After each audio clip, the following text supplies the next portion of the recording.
पवित्र बाइबल का वचन पढ़े और सुने जाने पर प्रभु यीशु मसीह आपको और आपके परिवार को आशीष दे। पवित्र बाइबल 1 कुरिन्थियों की पुस्तक का 14 अध्याय वचन 1 से 40 यह कहता है। वचन 1 प्रेम का अनुकरण करो और आत्मिक वरदानों की भी धुन में रहो, विशेष करके यह कि भविष्यद्वाणी करो।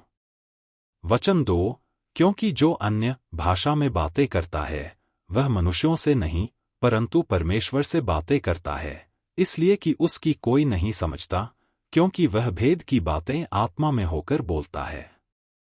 वचन 3 परंतु जो भविष्यद्वाणी करता है वह मनुष्यों से उन्नति और उपदेश और शांति की बातें कहता है। वचन 4 जो अन्य भाषा में बातें करता है वह अपनी ही उन्नति करता है, परंतु जो भविष्यद्वाणी करता है वह कलीसिया की उन्नति करता है। वचन 5 मैं चाहता हूं कि तुम सब अन्य भाषाओं में बातें करो, परंतु अधिकतर यह चाहता हूं कि भविष्यद्वाणी करो, क्योंकि यदि अन्यान्य भाषा बोलने वाला कलीसिया की उन्नति के लिए अनुवाद न करे तो भविष्यद्वाणी करने वाला उससे बढ़कर है। वचन 6 इसलिए हे भाइयों, यदि मैं तुम्हारे पास आकर अन्य अन्य भाषा में बातें करूं और प्रकाश या ज्ञान या भविष्यद्वाणी या उपदेश की बातें तुमसे न कहूं तो मुझसे तुम्हें क्या लाभ होगा। वचन 7 इसी प्रकार यदि निर्जीव वस्तुएं भी जिनसे ध्वनि निकलती है जैसे बांसुरी या बीन, यदि उनके स्वरों में भेद न हो तो जो फूंका या बजाया जाता है वह क्यों कर पहचाना जाएगा। वचन 8 और यदि तुरही का शब्द साफ न हो तो कौन लड़ाई के लिए तैयारी करेगा। वचन 9 ऐसे ही तुम भी यदि जीभ से साफ साफ बातें न कहो तो जो कुछ कहा जाता है वह क्यों कर समझा जाएगा, तुम तो हवा से बातें करने वाले ठहरोगे।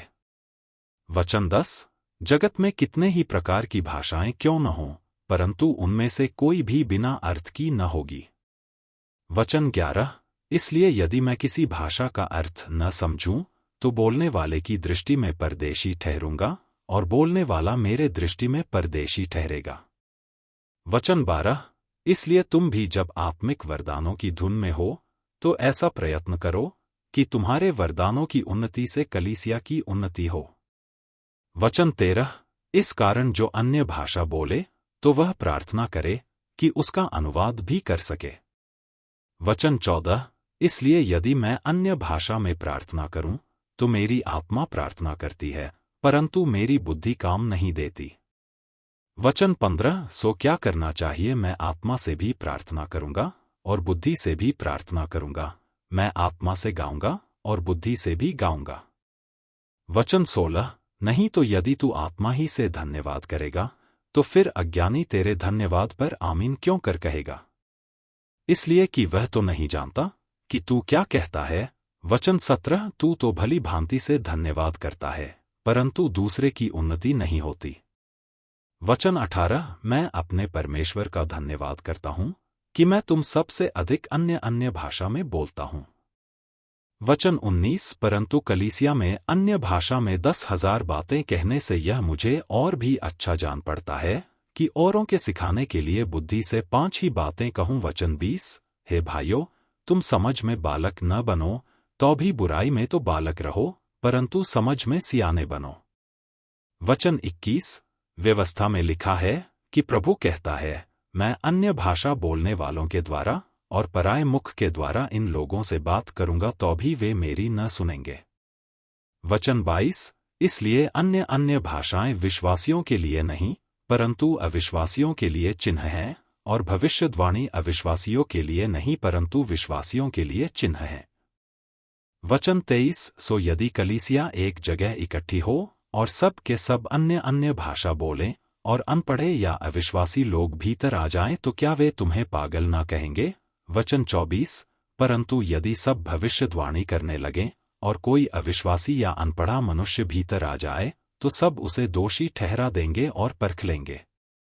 वचन 25 और उसके मन के भेद प्रकट हो जाएंगे और तब वह मुंह के बल गिरकर परमेश्वर को दंडवत करेगा और मान लेगा कि सचमुच परमेश्वर तुम्हारे बीच में है। वचन 26 इसलिए हे भाइयों, क्या करना चाहिए? जब तुम इकट्ठे होते हो तो हर एक के हृदय में भजन या उपदेश या अन्य भाषा या प्रकाश या अन्य भाषा का अर्थ बताना रहता है। सब कुछ आत्मिक उन्नति के लिए होना चाहिए। वचन 27, यदि अन्य भाषा में बातें करनी हो तो 2-2 या बहुत हो तो 3-3 जन बारी बारी बोलें और एक व्यक्ति अनुवाद करे। वचन 28, परंतु यदि अनुवाद करने वाला न हो तो अन्य भाषा बोलने वाला कलीसिया में शांत रहे और अपने मन से और परमेश्वर से बातें करे। वचन 29, भविष्यद्वक्ताओं में से 2 या 3 बोलें और शेष लोग उनके वचन को परखें। वचन 30, परंतु यदि दूसरे पर जो बैठा है कुछ ईश्वरीय प्रकाश हो तो पहला चुप हो जाए। वचन 31, क्योंकि तुम सब एक एक करके भविष्यवाणी कर सकते हो ताकि सब सीखें और सब शांति पाएं। वचन 32, और भविष्यद्वक्ताओं की आत्मा भविष्यद्वक्ताओं के वश में है। वचन 33, क्योंकि परमेश्वर गड़बड़ी का नहीं परंतु शांति का करता है, जैसा पवित्र लोगों की सब कलीसियाओं में है। वचन 34, स्त्रियां कलीसिया की सभा में चुप रहें, क्योंकि उन्हें बातें करने की आज्ञा नहीं परंतु अधीन रहने की आज्ञा है, जैसा व्यवस्था में लिखा भी है। वचन 35, और यदि वे कुछ सीखना चाहें तो घर में अपने अपने पति से पूछें, क्योंकि स्त्री का कलीसिया में बातें करना लज्जा की बात है। वचन 36, क्या परमेश्वर का वचन तुम में से निकला या केवल तुम ही तक पहुंचा है? वचन 37, यदि कोई मनुष्य अपने आप को भविष्यद्वक्ता या आत्मिक जन समझे तो यह जान ले कि जो बातें मैं तुम्हें लिखता हूं वे प्रभु की आज्ञाएं हैं।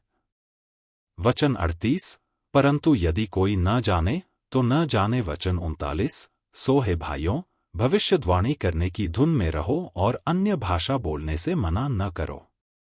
वचन 40, पर सारी बातें सभ्यता और क्रमानुसार की जाएं। यदि आप विश्वास करते हैं तो यह वचन सभी विश्वासियों को भेजें और इस चैनल को प्रभु यीशु मसीह के नाम से सब्सक्राइब करें और आशीष प्राप्त करें। धन्यवाद।